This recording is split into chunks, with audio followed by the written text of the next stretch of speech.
Guys, അപ്പോൾ കുറേ നാളായി ഞാൻ ഇങ്ങനെ വ്ളോഗ് എടുത്തിട്ട്, അപ്പോൾ ഇന്നും ഞാനൊരു വ്ളോഗ് ചെയ്യാമെന്ന് വിചാരിച്ചു. അപ്പോൾ ഇന്നത്തെ നമ്മുടെ പരിപാടി എന്തെന്ന് വെച്ചാൽ, എനിക്കൊരു ലോക്കറ്റ് വാങ്ങിക്കാനുണ്ട്. എൻ്റെ ലോക്കറ്റ് ഒരെണ്ണം പന്നലായിപ്പോയി. അപ്പോൾ ഞാനിന്ന് അഞ്ചലിലോട്ട് പോവുകയാണ് ലോക്കറ്റ് വാങ്ങിക്കാൻ. അപ്പം ഭരത് ആലഞ്ചേരി ഇപ്പോൾ ഉണ്ട്, അവനെയും കൂടെ എടുത്തുകൊണ്ട് വേണം എനിക്ക് അഞ്ചലിലോട്ട് പോകാൻ. അപ്പോൾ നമുക്ക് അഞ്ചലിലോട്ട് പോകാം. Hi guys, this is Bharath Vijayan, this is Jagal Kumar. Guys, അപ്പം ഞാൻ ഭരത് വിജയൻ്റെ അടുത്ത് എത്തിയിട്ടുണ്ട്. ഇനി നമ്മൾ എവിടെ പോകും? അങ്ങനെ ഞങ്ങൾ ഷോപ്പിലെത്തിയിട്ട് നമ്മൾ ലോക്കറ്റ് സെലക്ട് ചെയ്യുമായിരുന്നു. 2-3 ഓപ്ഷൻ ഉണ്ട്, പക്ഷെ ഞാൻ സെലക്ട് ചെയ്തത് ഇതാണ്. അപ്പോൾ ഇത് എങ്ങനെ ഉണ്ടെന്നുള്ളത് നിങ്ങളൊന്ന് കമൻറ്റ് ചെയ്യണം കേട്ടോ. അപ്പോൾ നമ്മുടെ സാധനം നമ്മൾ വാങ്ങിയിട്ടുണ്ട്. എന്നിട്ട് ഞങ്ങൾ ഷാർജ കുടിക്കാൻ വേണ്ടിയിട്ട് കടലോട്ട് വന്നേക്കാണ്. ഞാനുണ്ട്, ഭരത് വിജയൻ. ഹായ് ഭരത്. ഹായ്. എന്തിനാണ് നമ്മൾ വന്നേക്കുന്നത്? ഷാർജ കുടിക്കാൻ.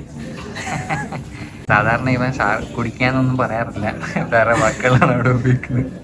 ഒരു കുഴപ്പമില്ല. നമ്മളങ്ങനെ ഷാർജയുടെ കൂടെ ഷവർമയും കൂടെ ഇല്ലേ? അങ്ങനെ നമ്മുടെ പരിപാടിയെല്ലാം കഴിഞ്ഞുകൊണ്ട് ഞങ്ങൾ നേരെ ജഗലണ്ണൻ്റെ അടുത്തോട്ട് പോയി. ജഗലണ്ണൻ അവിടെ വണ്ടി നേരെയാക്കാൻ വേണ്ടിയിട്ട് നിൽക്കുവാണ്. ഞങ്ങളങ്ങനെ തിരിച്ച് ജഗൽകുമാറിൻ്റെ അടുത്ത് എത്തി. ഒറ്റയ്ക്ക് മുട്ട ഹൗസ് നിന്നിട്ട് മുട്ട ഹൗസ് കണ്ടു നമ്മള്. ഞാൻ ഇവിടെ വാങ്ങി കയറിയെന്നായിരുന്നു കേട്ടോ. എനിക്ക് വലിയ പണിയൊന്നും ഇല്ലായിരുന്നു. ഒറ്റയ്ക്ക് പോയി നിങ്ങളെ വണ്ടി നേരെയാക്കണ്ടെന്ന് പറഞ്ഞ് ഇങ്ങോട്ട് വന്നു. വണ്ടി കൊണ്ട് നേരെ ആയതുമില്ല, അതും ഓ അതിന്റെ ചുരുക്ക് നമ്മുടെ അടുത്ത് തീർക്കുമല്ലേ? വണ്ടി നേരെ ആയല്ലോ, വണ്ടി കാണിക്കുന്നില്ല, വണ്ടി കാണിക്കണം, വണ്ടി റിവീൽ ചെയ്യുന്നില്ല. റിവീൽ ചെയ്യണ്ട. ജഗൽകുമാറിന്റെ വണ്ടി നമ്മളെ വണ്ടി, എന്റെ അല്ല, നമ്മളെ വണ്ടി. ഓക്കെ, നമ്മുടെ വണ്ടി പണിഞ്ഞോണ്ടിരിക്കുവാണ്. തന്നിരിക്കും. പണി കഴിഞ്ഞ് നമ്മുടെ പേരടിക്കും കേട്ടോ, എന്തായാലും അടിക്കും. പണിഞ്ഞ് കഴിഞ്ഞിട്ടേ അടിക്കത്തോളൂ. ഓക്കെ, അപ്പൊ ജഗൽകുമാർ ഇവിടെ വന്ന് വണ്ടി നേരെയാക്കണ്ടെന്ന് പറഞ്ഞ് ഇങ്ങോട്ട് വന്നതാണ്. അതുകൊണ്ടാണ് നമ്മൾ ജഗൽകുമാരെ വിളിക്കാതെ പോയത്. ഒറ്റയ്ക്ക് മുട്ട ഹൗസ് സാധനം മേടിക്കാണ്ടെന്ന് പറഞ്ഞിട്ട് ഓ ഈ മാല നിന്റെ ഇല്ലായിരുന്നു. ഈ കുരിശ് മേടിക്കാൻ ചിലപ്പോ ഇത് ഞാൻ വിശ്വസിക്കണം. ഞാൻ ലോക്കറ്റ് വാങ്ങിക്കാനാണ് അഞ്ച് പോയെന്ന് പറഞ്ഞിട്ട് ജഗൽകുമാർ വിശ്വസിച്ചില്ല. പിന്നെ ഞങ്ങൾ കുറച്ച് തെളിവ് കാണിച്ചു കൊടുത്തപ്പോഴാണ് പുള്ളി വിശ്വസിച്ചത്. അപ്പൊ നമ്മളെന്താ വിചാരിച്ചേ, പുള്ളിക്ക് ഇവിടെ വർക്കുണ്ട്, അതുകൊണ്ടല്ലേ നമ്മള് പോയി വരുന്ന വഴിക്ക് നമ്മളൊരു ചായ കുടിച്ച്. ചായയോ? ഷാർജ. ഷാർജയോ? ഫലൂഡയായിരുന്നോ? ഫലൂഡയോ? 1000 രൂപ 2000 രൂപ തീർന്നു. ചായ കുടിച്ച് 2000 രൂപ തീർന്നല്ലേ? 2000 രൂപ? ഏത് 2000 രൂപ? 2000 രൂപ തീർത്തു. ആ 2000 രൂപയ്ക്കകത്ത് എനിക്കൊരു ജഗൽകുമാറിന് ഭയങ്കര എന്തിനും ചെലവാണ് ഗൈസ്. അതെ, പിന്നെ ജഗൽകുമാറിന് ക്രെഡിറ്റ് വേണം.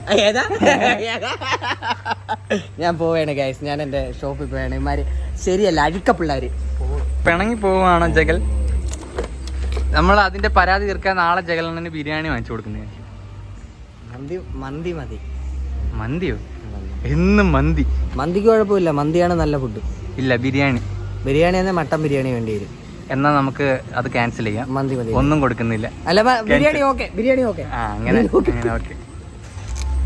യാത്ര ചെയ്യുമ്പോൾ ഹെൽമെറ്റ് ഉപയോഗിക്കുക. ഓക്കെ എന്നും പറഞ്ഞ് നാളെ വിളിച്ച് ചോദിക്കില്ല കേട്ടോ ബിരിയാണി എന്തിയെന്ന്. ഇല്ല. Okay, by ജഗൽ.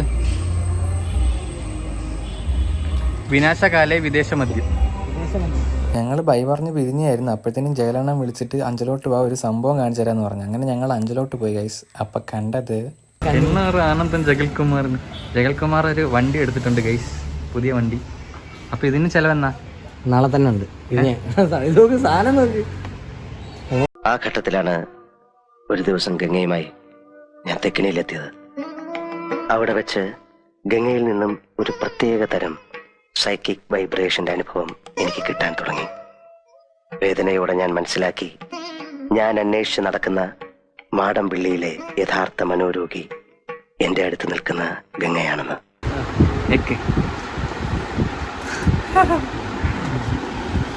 ജഗൽകുമാർ വേറെ ലോകത്താണ് ഗൈസ്.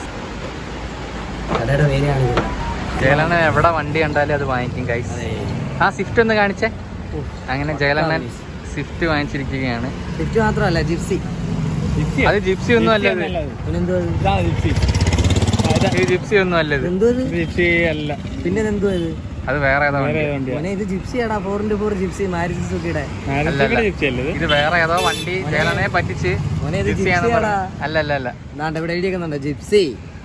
കണ്ടോ? ജിപ്സിയാന്ന് കാണിക്കണോ? ആ. അപ്പൊ ആ പുള്ളിയോട് ചോദിച്ചാൽ വേണ്ട വേണ്ട വേണ്ട. ഇനി ഇവിടെ കിടന്ന് ഉരുളണ്ട. Okay okay bye okay bye bye. Bye by.